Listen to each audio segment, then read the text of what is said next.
rum vong vong chi kapa van ro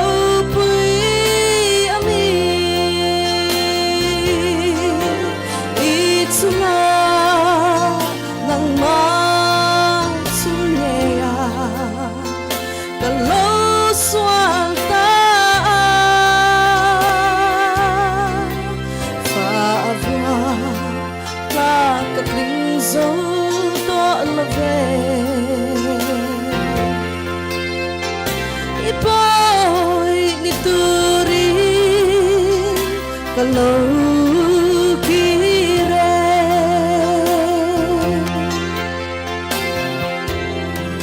kapal zeldon kapatsan to lawan kamangay tse kathinlung meila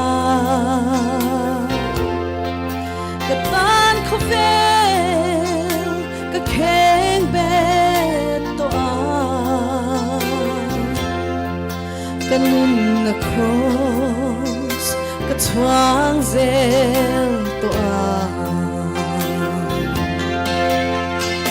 kapa van ro pui ami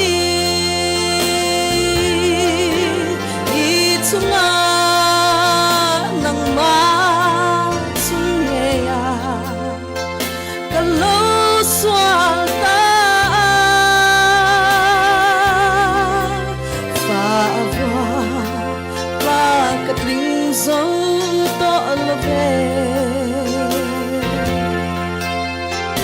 ipoy ni turi kalau kire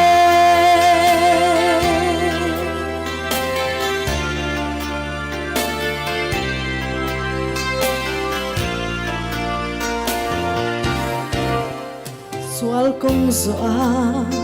kapenbo hal sula Kenalaka kanun venang che Sutin inen kalau ten huna Kalom na tu apar vun